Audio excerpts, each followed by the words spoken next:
کیا لوگ یہ خیال کیے ہوئے ہیں کہ صرف یہ کہنے سے کہ ہم ایمان لے آئے چھوڑ دیے جائیں گے اور ان کی آزمائش نہیں کی جائے گی؟ اور جو لوگ ان سے پہلے ہو چکے ہیں ہم نے ان کو بھی آزمایا تھا اور ان کو بھی آزمائیں گے، سو اللہ ان کو ضرور معلوم کرے گا جو اپنے ایمان میں سچے ہیں اور ان کو بھی جو جھوٹے ہیں۔ کیا وہ لوگ جو برے کام کرتے ہیں یہ سمجھے ہوئے ہیں کہ یہ ہمارے قابو سے نکل جائیں گے؟ جو فیصلہ یہ کرتے ہیں برا ہے۔ جو شخص اللہ کی ملاقات کی امید رکھتا ہو تو اللہ کا مقرر کیا ہوا وقت ضرور آنے والا ہے، اور وہ سننے والا ہے، جاننے والا ہے۔ اور ہم کسی قدر خوف اور بھوک اور مال اور جانوں اور میووں کے نقصان سے تمہاری آزمائش کریں گے، اور صبر کرنے والوں کو بشارت سنا دو کہ ان لوگوں پر جب کوئی مصیبت واقع ہوتی ہے تو کہتے ہیں کہ ہم اللہ ہی کا مال ہیں اور اسی کی طرف لوٹ کر جانے والے ہیں۔ یہی لوگ ہیں جن پر ان کے پروردگار کی عنایتیں ہیں اور خصوصی رحمت بھی ہے، اور یہی سیدھے رستے پر ہیں۔ اور اے پیغمبر، ہم نے تم سے پہلے کسی آدمی کو بقائے دوام نہیں بخشا، بھلا اگر تم مر جاؤ تو کیا یہ لوگ ہمیشہ رہیں گے؟ ہر شخص کو موت کا مزہ چکھنا ہے، اور ہم تم لوگوں کو سختی اور آسودگی میں آزمائش کے طور پر مبتلا کرتے ہیں، اور تم ہماری طرف ہی لوٹ کر آؤ گے۔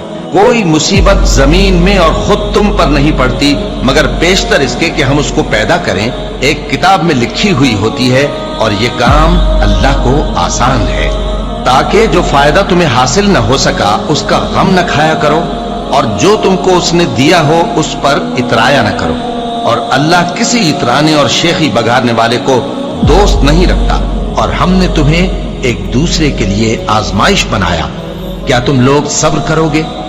اور تمہارا پروردگار تو دیکھنے والا ہے۔ اے اہل ایمان، تمہارے مال و جان میں تمہاری آزمائش ضرور کی جائے گی، اور تم اہل کتاب سے اور ان لوگوں سے جو مشرک ہیں بہت سی ایذا کی باتیں سنو گے، تو اگر صبر اور پرہیزگاری کرتے رہو گے تو یہ بڑی ہمت کے کام ہے۔ کیا یہ دیکھتے نہیں کہ یہ ہر سال ایک یا دو بار بلا میں پھنسا دیے جاتے ہیں، پھر بھی توبہ نہیں کرتے اور نہ نصیحت حاصل کرتے ہیں؟ اور جو مصیبت تم پر واقع ہوتی ہے سو تمہارے اپنے کرتوتوں سے، اور وہ بہت سے گناہ تو معاف کر دیتا ہے۔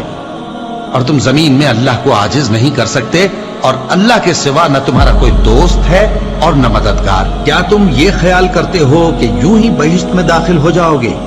اور ابھی تم کو پہلے لوگوں کی سی مشکلیں تو پیش آئی ہی نہیں، ان کو بڑی بڑی سختیاں اور تکلیفیں پہنچیں، اور وہ صعوبتوں میں ہلا ہلا دیے گئے، یہاں تک کہ پیغمبر اور مومن لوگ جو ان کے ساتھ تھے سب پکار اٹھے کہ کب اللہ کی مدد آئے گی۔ دیکھو، اللہ کی مدد ان قریب آیا جاتی ہے۔ اللہ کسی شخص کو اس کی طاقت سے زیادہ کا ذمہ دار نہیں بناتا۔ اچھے کام کرے گا تو اس کو ان کا فائدہ ملے گا، برے کرے گا تو اسے ان کا نقصان پہنچے گا۔ اے پروردگار، اگر ہم سے بھول یا چوک ہو گئی ہو تو ہم سے مواخذہ نہ کیجو۔ اے پروردگار، ہم پر ایسا بوجھ نہ ڈالیو جیسا تو نے ہم سے پہلے لوگوں پر ڈالا تھا۔ اے پروردگار، جتنا بوجھ اٹھانے کی ہم میں طاقت نہیں اتنا بوجھ ہم پر نہ رکھیو، اور اے پروردگار، ہمارے گناہوں سے درگزر کر اور ہمیں بخش دے اور ہم پر رحم فرما۔ تو ہی ہمارا مددگار ہے، سو ہم کو کافروں پر غالب کر۔